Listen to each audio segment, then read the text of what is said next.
Hello friends, പുതിയൊരു വീഡിയോയിലോട്ട് എല്ലാവർക്കും സ്വാഗതം. ഇന്നത്തെ യാത്ര ചാലിയം ബീച്ചിലോട്ടാണ്.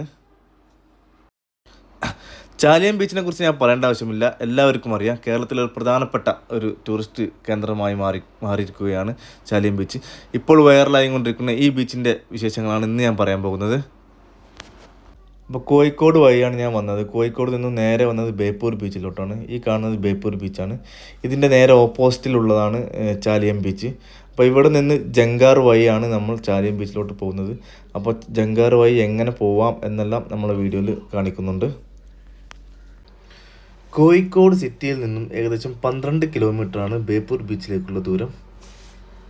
ഏകദേശം ഒരു ഉച്ച സമയത്താണ് ഞാനിവിടെ വന്നത്. അത്യാവശ്യം സന്ദർശകരൊക്കെ ബീച്ചിലുണ്ടായിരുന്നു.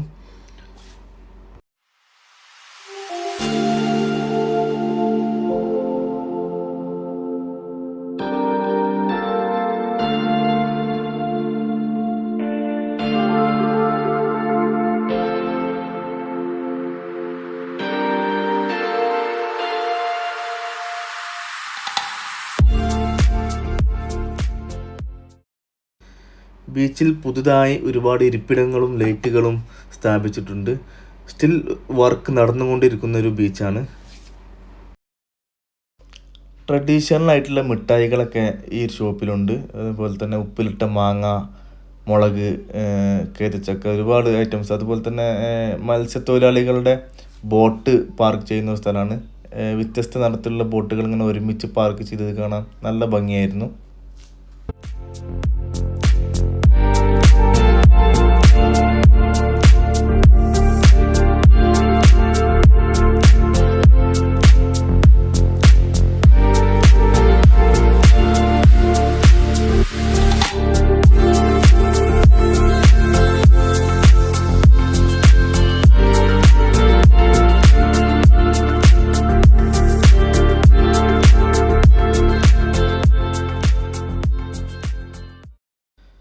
ഏകദേശം ഒരു 4-4:30 ആയപ്പോഴേക്കും ഒരുപാട് സന്ദർശകരൊക്കെ വന്നു തുടങ്ങിയിരുന്നു. കുറച്ച് തിരക്കൊക്കെ അനുഭവപ്പെട്ട് തുടങ്ങി. ഇപ്പം നമ്മൾ ജങ്കാർ വരാനുള്ള സമയമായി. നമ്മൾ വാഹനം ഇവിടെ നിന്ന് എടുത്ത് ജങ്കാറിലോട്ട് വാഹനം കയറ്റിയിട്ട് വേണം ചാലിയം ബീച്ചിലോട്ട് പോകാൻ. അപ്പോൾ ഞാൻ വാഹനം നിർത്തിയ സ്ഥലങ്ങളിലൊക്കെ ഏകദേശം കംപ്ലീറ്റ് ആയിട്ടുണ്ട് പാർക്കിങ്. അത്യാവശ്യം നല്ല സന്ദർശകർ ബേപ്പൂർ ബീച്ചിലും വരുന്നുണ്ട്. അപ്പോൾ നമ്മൾ ചാലിയം ബീച്ചിലോട്ട് പോവാണ്. ഈ ഒരു ഭാഗത്ത് നിന്നാണ് ജങ്കാർ ചാലിയം ബീച്ചിലോട്ട് പോകുന്നത്. അപ്പോൾ ഇവിടെ ടിക്കറ്റ് കൗണ്ടർ ഉണ്ട്. അഡൾട്ടിന് 10 രൂപയും ബൈക്കിന് 20 രൂപയും, കാറിന് ഇന്നോവ ആയതുകൊണ്ട് 80 രൂപ മേടിച്ചു. ചില കാറിന് 70 രൂപ മേടിക്കുന്നുള്ളൂ. കാറിൻ്റെ വലുപ്പം സീറ്റിംഗ് കപ്പാസിറ്റിക്ക് അനുസരിച്ചാണ് ഇവർ ടിക്കറ്റ് എടുക്കുന്നത്. വാഹനം വരുന്ന ടിക്കറ്റ് എടുക്കുന്നതിനനുസരിച്ച് ഇങ്ങനെ ക്യൂ ആയിട്ട് നിർത്തി വെക്കണം. ഇനി ഇവിടുന്ന് ജങ്കാർ വന്നതിന് ശേഷം റിവേഴ്സ് എടുത്തിട്ടാണ് ജങ്കാറിലോട്ട് വാഹനം കയറ്റേണ്ടത്.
ബേപ്പൂർ പോർട്ടാണ് ഈ കാണുന്നത്. ഈ കാണുന്നതാണ് ചാലിയം ബീച്ച്.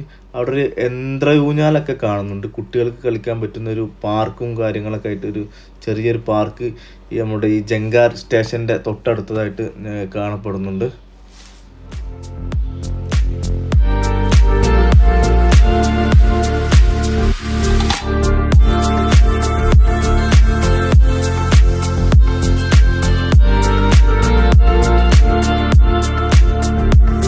ജങ്കാറിൽ നിന്നും ഇറങ്ങി നേരെ റൈറ്റിലോട്ട് പോവുക. റൈറ്റിലോട്ട് പോയി അല്പദൂരം സഞ്ചരിച്ചാൽ വീണ്ടും ഒരു റൈറ്റ് കിട്ടും. ഈ ചെറിയ റോഡാണ് നമ്മുടെ ചാലിയം ബീച്ചിലോട്ട് പോകുന്ന റോഡ്. വലിയ വാഹനങ്ങൾ മാക്സിമം അങ്ങോട്ട് പോവാതിരിക്കുകയാണ് നല്ലത്. അവിടെ വാഹനം പാർക്ക് ചെയ്യാനും അതുപോലെ തന്നെ വാഹനം തിരിച്ച് എടുക്കാനും കുറച്ച് ബുദ്ധിമുട്ടുള്ള ഒരു സ്ഥലമാണ്. ചാലിയം ബീച്ചിൻ്റെ ബാക്ക് സൈഡാണ് ഇപ്പോൾ നിങ്ങൾ കാണുന്നത്. ഇവിടെ പക്ഷി സങ്കേതമുണ്ട്, ധാരാളം പക്ഷികളും ഇവിടെ കാണാറുണ്ട്.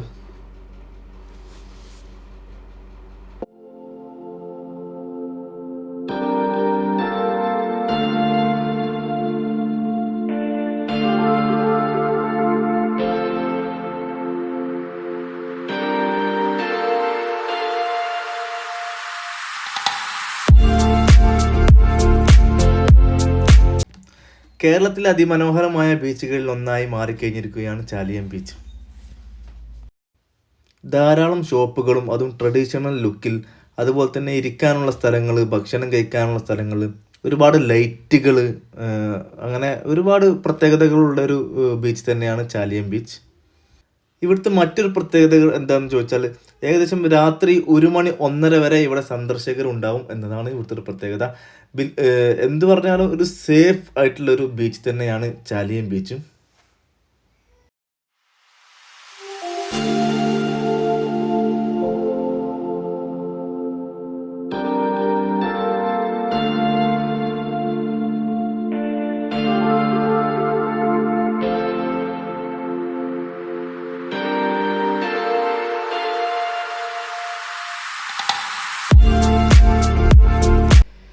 ഈ പാറക്കെട്ടുകളും അതിൻ്റെ ഇടയിലൂടെ വരുന്ന തിരമാലകളും മറ്റു ബീച്ചുകളെ അപേക്ഷിച്ച് ചാലിയം ബീച്ചിനുള്ളൊരു പ്രത്യേകത തന്നെയാണ്. പഴയ കാലങ്ങളിൽ പോർച്ചുഗീസുകാർ അറബികളുമായി കച്ചവടം നടത്തിയിരുന്നത് ചാലിയത്ത് വെച്ചായിരുന്നു. അതുകൊണ്ട് തന്നെ ഇവിടെ അവരൊരു കോട്ടയും പണിതിരുന്നു. കൂടാതെ കേരളത്തിൽ ആദ്യത്തെ റെയിൽവേ സ്റ്റേഷനും ഇവിടെയാണ് പണിതത്. പിന്നീട് സാമൂതിരിയും പോർച്ചുഗീസുകാരുമായുള്ള യുദ്ധത്തിൽ കോട്ട തകരുകയും പോർച്ചുഗീസുകാർ ഇവിടെ നിന്ന് പോവുകയും ചെയ്തു. ബീച്ചിൽ ധാരാളം വൃക്ഷങ്ങളും അതുപോലെ തന്നെ ധാരാളം ലൈറ്റുകളാണെങ്കിലും സന്ദർശകർക്ക് വിശ്രമിക്കാനുള്ള ഇരിപ്പിടങ്ങളുമായിട്ടും വാഹനം പാർക്ക് ചെയ്യാനുള്ള സ്ഥലങ്ങളായിട്ടും ഒരുപാട് പുതുതായി നിർമ്മിച്ചിട്ടുണ്ട്.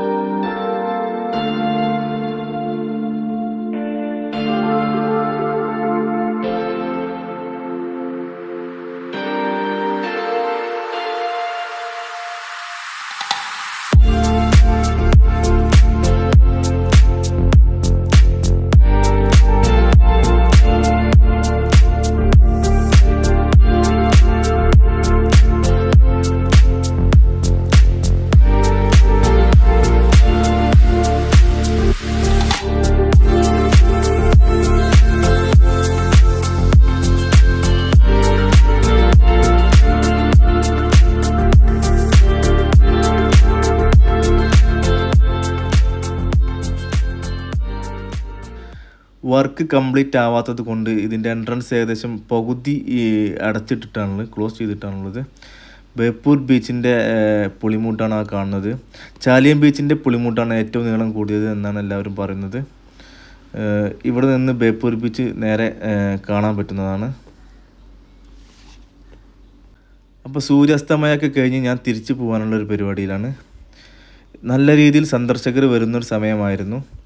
വീക്കെൻഡുകളിൽ ഇതിലും കൂടുതൽ സന്ദർശകർ ഇവിടെ വരാറുണ്ട് എന്നാണ് ഇവിടെയുള്ള കടക്കാരെല്ലാം പറയുന്നത്.